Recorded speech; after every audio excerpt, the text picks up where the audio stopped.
Where passion is, peace is not. Where peace is, passion is not. To know this is to master the first letter in the divine language of perfect deeds. To know that passion and peace cannot dwell together is to be well prepared to renounce the lesser and embrace the greater. Men pray for peace, yet cling to passion. They foster strife, yet pray for heavenly rest. This is ignorance, profound spiritual ignorance. It is not to know the first letter in the alphabet of things divine. Hatred and love, strife and peace, cannot dwell together in the same heart. Where one is admitted as a welcome guest, the other will be turned away as an unwelcome stranger.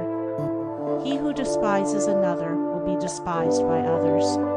He who opposes his fellow man will himself be resisted.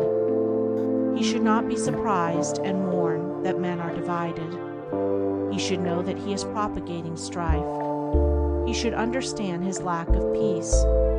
He is brave who conquers another, but he who conquers himself is supremely noble. He who is victorious over another may, in turn, be defeated, but he who overcomes himself will never be subdued. By the way of self-conquest is perfect peace achieved. Man cannot understand it, cannot approach it, until he sees the supreme necessity of turning away from the fierce fighting of all things without, and entering the noble warfare against evils within. He who has realized that the enemy of the world is within and not without, that his ungoverned thoughts are the source of confusion and strife, that his own unchastened desires are the violators of his peace, and of the peace of the world, such a man is already on the saintly way. If a man has conquered lust and anger, hatred and pride, selfishness and greed, he has conquered the world. He has slain the enemies of peace, and peace remains with him. Peace does not fight. It is not partisan.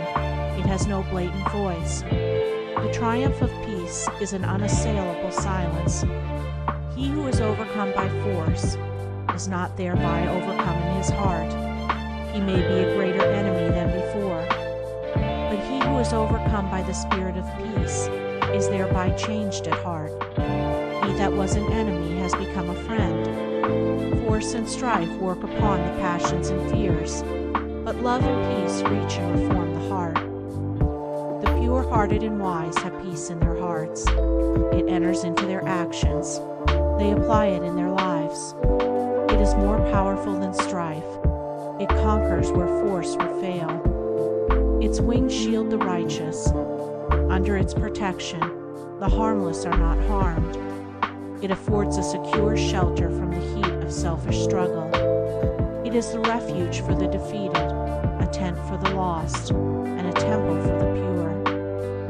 Where peace is practiced and possessed and known, then sin and remorse, grasping and disappointment, craving and temptation, desiring and grieving, all the turbulence and torment of the mind, are left behind in the dark sphere of the self to which they belong, and beyond which they cannot go. Beyond where these dark shadows move, the radiant plains of divine beatitude bask in eternal light, and to these, the traveler on the high and holy way comes in due time.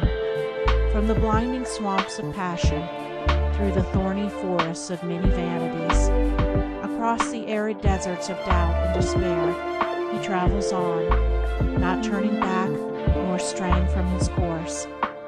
He ever moves toward his sublime destination, until at last he comes, a humble and lowly, yet strong and radiant conqueror, to the beautiful city of peace.